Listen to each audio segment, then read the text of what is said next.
Assalamualaikum warahmatullahi wabarakatuh. Kembali lagi bersama Bu Nabila, tentunya belajar kimia. Hari ini kita masuk ke bab 2 ya, tentang termokimia. Bab 1. Jadi ini akan Ibu bagi menjadi 2 part. Bab 2-nya minggu depan ya. Nah, kalau kamu pengertian termokimia itu apa sih? Kalau kamu lihat dari kalimat termokimia, berarti termo itu kan artinya panas, ya nggak sih? Terus kimia adalah berhubungan dengan reaksi kimia. Berarti termokimia adalah ilmu mempelajari tentang kalor atau panas yang berhubungan dengan reaksi kimia. Dalam termokimia kita akan belajar tentang 5 hal. Yang pertama adalah sistem dan lingkungan, reaksi eksoterm dan endoterm, terus kemudian ada jenis-jenis perubahan entalpi, kalorimeter, dan hukum Hess. Untuk 4 dan 5 kita akan bahas di part kedua, oke? Jadi kita hari ini kita bahas hanya 3 poin. Sistem dan lingkungan. Apa sih itu sistem? Menurut Ibu, di SD dan SMP ini sebenarnya sudah pernah belajar, kalau kamu masih ingat, ya kan? Kalau masih ingat. Jadi ini akan diulang lagi. Sistem itu apa? Segala sesuatu yang kita amati dan menjadi pusat perhatian kita. Oke? Di dalam reaksi kimia, tentunya kita akan mengamati sistemnya itu adalah reaktan dan produk. Reaktan adalah pereaksinya, sedangkan produk adalah hasil reaksinya. Contoh, kamu mereaksikan gas hidrogen dengan gas oksigen, maka akan menjadi uap air. Atau contoh, kamu natrium dengan klorin, misal gitu ya, dulu akan menjadi NaCl gitu. Nah, itu adalah produk dan reaktannya. Jadi kalau di sistem dalam reaksi kimia, dalam pelajaran kimia kita fokus pada reaksi kimianya. Sedangkan lingkungan adalah segala sesuatu yang berada di luar sistem yang dapat mempengaruhi sistem. Contohnya udara. Contoh Ibu punya seperti ini, maka si merah-merahnya ini adalah sistem. Di dalamnya misal adalah reaksi kimia gitu ya. Entah itu adalah garam dengan air atau reaksi kimia lainnya gitu. Intinya itu adalah sistem gitu, reaksi kimianya. Maka yang menjadi wadahnya adalah sebagai pembatas. Di luar sistem itu adalah lingkungan. Entah itu udara atau tangan kamu gitu ya, nak ya. Jadi kalau kamu pegang wadahnya ini pakai tangan, berarti kan tangan kamu kan termasuk lingkungan juga, ya enggak? Di antara sistem dan lingkungan itu adalah pembatasnya. Oke.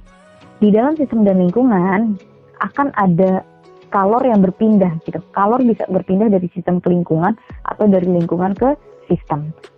Bisa bolak-balik, jadi sistem ke lingkungan atau lingkungan ke sistem. Kalor yang dilepas dan dibutuhkan pada suatu reaksi kimia dalam keadaan tekanan tetap itu disebut dengan entalpi. Macam-macam sistem. Yang pertama adalah sistem terbuka. Sistem terbuka apa? Terjadi perpindahan zat maupun kalor antara sistem dan lingkungan. Jadi kalau contohnya seperti ini, kalau kamu bayangkan itu adalah seperti gelas ya, atau botol tanpa tutup.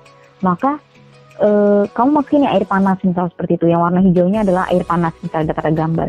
Maka kan kalau kamu misal masukin 20 mili gitu, kok tiba-tiba airku tinggal berkurang sedikit ya, misal 18 mili atau bagaimana gitu ya. Karena apa? Karena nggak ditutup. Berarti panasnya bisa berpindah.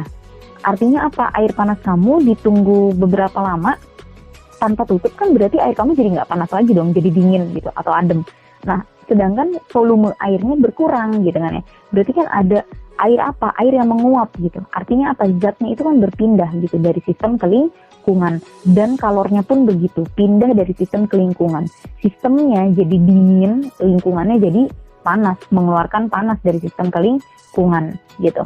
Nah, sedangkan kalau sistem tertutup, bayangkan saja botol plastik atau gelas yang pakai tutup gitu ya. Artinya apa? Terjadi perpindahan kalor antara sistem dan lingkungan tanpa disertai perpindahan zat. Iya nggak? Contohnya seperti ini. Nah, ini ada botol ditutup gitu. Berarti ketika dia uap airnya sampai ke botol, misalnya gini, uap airnya sampai nih ke sini nih. Oke, sampai ke situ. Nah, berarti kan uap airnya cuma netes-netes di bawah permukaan itu aja dong, di permukaan tutupnya aja dong. Berarti kan nanti dia bisa turun lagi dan campur lagi nih ke si hijau-hijaunya ini, gitu ya nggak? Nah, artinya apa? Berarti kan dia nggak disertai perpindahan zat, volume airmu akan tetap 20 mili gitu. Meskipun kalornya atau botolmu itu airnya menjadi dingin gitu, padahal awalnya panas. Kenapa? Karena dia hanya menggunakan botol biasa gitu. Coba bedakan kalau kamu gunakan termos, maka termos itu akan masuk ke dalam sistem terisolasi. Artinya apa? Dia tidak terjadi perpindahan zat maupun kalor.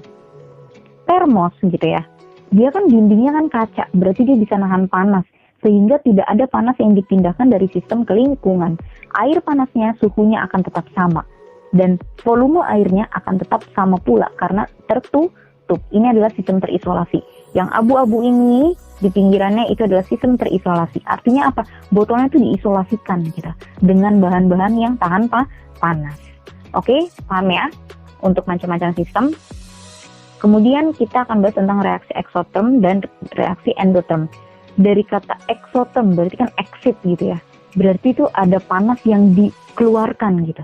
Panasnya dari mana keluarnya gitu. Nah ini berarti ada panas yang dipindahkan dari sistem ke lingkungan. Biasanya dicirikan dengan suhunya naik gitu.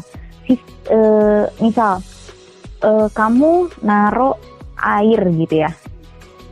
Air panas gitu. Tiba-tiba lingkungan kamu kok air panasnya tuh kamu juga ikutan panas gitu. Berarti kan tangan kamu tuh taruh di atasnya pun jadi ikutan panas. Berarti kan ada panas yang berpindah dari sistem ke lingkungan. Kamu taruh aja tangan kamu di atas gelas yang isinya air panas.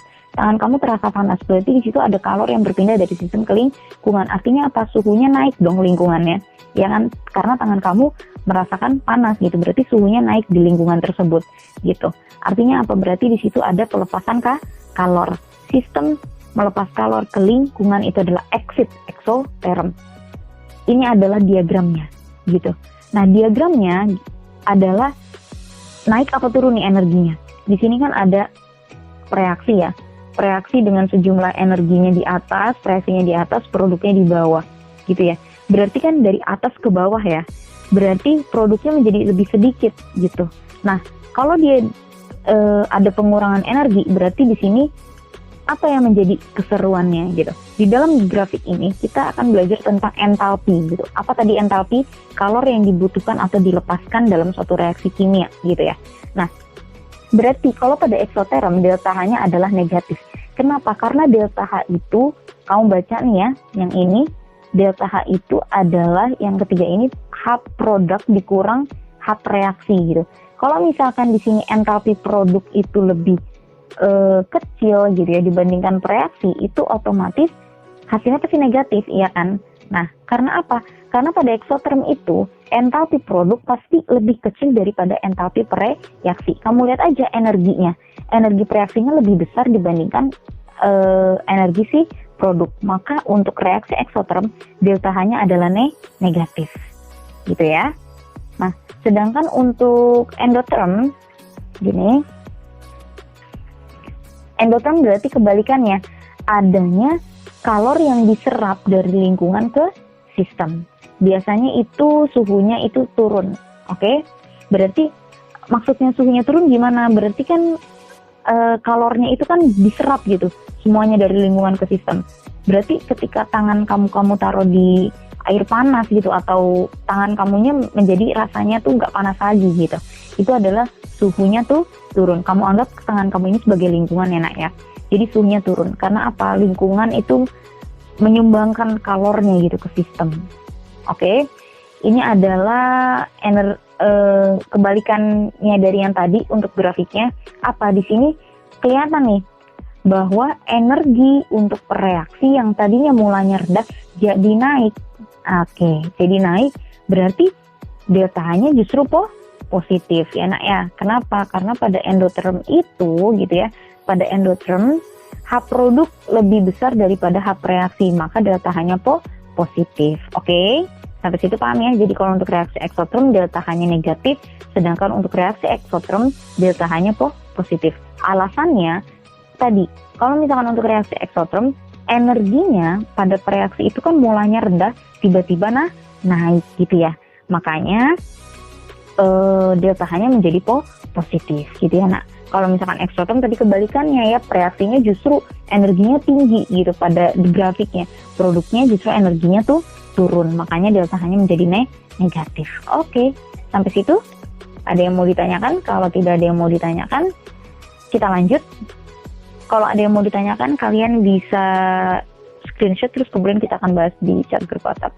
Contohnya gini, kapur tohor CaO gitu ya, kalsium oksida digunakan melabur rumah agar tampak putih bersih. Sebelum kapur dipakai, terlebih dahulu dicampur dengan air dan terjadi reaksi yang disertai panas Berarti nih, di sini kata-kata serunya nih. Kalimatnya terjadi reaksi yang disertai dengan panas. Berarti apa sih? Berarti kan ada panas yang kamu rasakan ke lingkungan, karena kan reaksi tersebut disertai panas. Apakah reaksi eksoterm atau endotherm? Bagaimana perubahan entalpinya gitu? Gini, reaksinya yang terjadi adalah CaO ditambah H2O, maka akan menjadi CaOH2 kali gitu ya. Oleh karena reaksi disertai dan timbul panas, meskipun di sini nggak ada kalimat timbul panas, kalau reaksi yang disertai panas, berarti reaksi tersebut menghasilkan panas. Kecuali kalimatnya gini, reaksi tersebut terjadi jika ada panas gitu, yang diserap gitu ya, atau jika ada panas yang dibutuhkan gitu, maka itu adalah reaksinya endotherm. Kalau ini kan terjadi reaksi yang disertai panas, berarti kan reaksi tersebut sebenarnya timbul panas gitu.